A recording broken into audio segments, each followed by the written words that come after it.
Hello there, I'm Apple Video Game.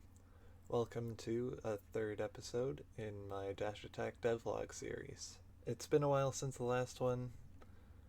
I think it'll be a while until the next one comes out as well. I think this is just going to be a normal thing, maybe.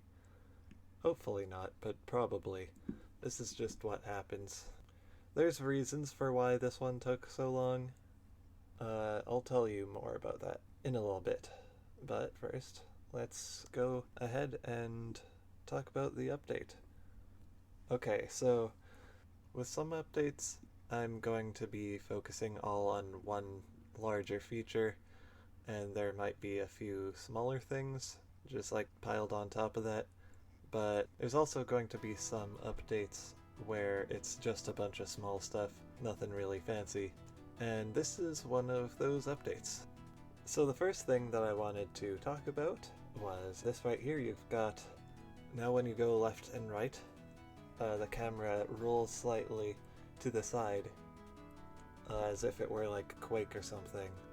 That was some effect that I wanted to have, because I think it's cool.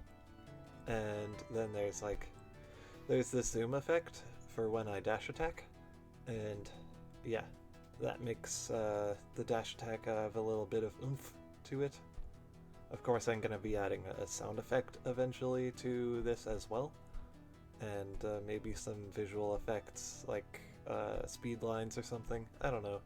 Then there's this target reticle in the middle of the screen that you've probably been looking at this entire time. I liked designing that.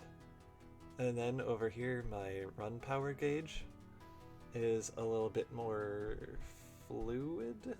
fluidly animated, I would say, because before, when you would dash attack, the run power gauge would instantly be empty, but now you can see there's a slight delay, or rather it goes down a little bit more fluidly, I guess.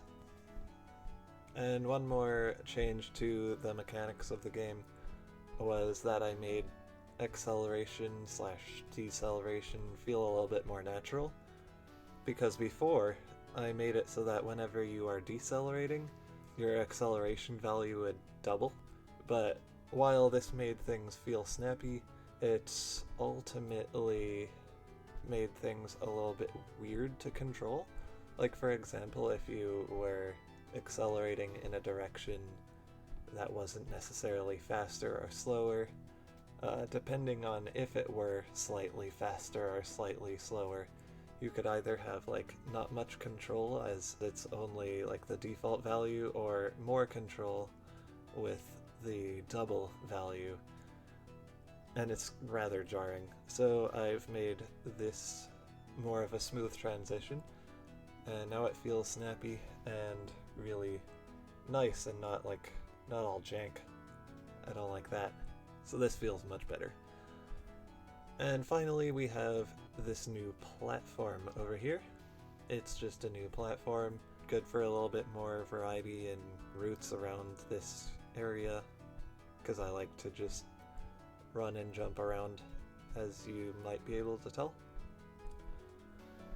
Okay, so now we're going to talk about the reason why this took so long. So I was going to try and figure out spherical gravity. I think I've figured it out, but the version of Godot that I have right now is not quite up to date. And so if I were to update it, then I could actually implement spherical gravity. But I didn't know this until just a few days ago. I had been figuring out, or trying to figure out anyway, until then, how spherical gravity works. So it could be that in a future update you could see spherical gravity with this big sphere here. I love gravity mechanics. If you know me well enough, you probably know that fact. So yeah, that's why I wanted to try and figure out how that worked. So as to models, I had talked about putting models into the game last episode, and the reason why I haven't done that is because I feel like that's going to be a whole new learning curve, and I want to get the mechanics down before I start doing that. So that's why I haven't done it yet, and it might actually be a while until Yellow Pill Guy is going to be something else. So, yeah.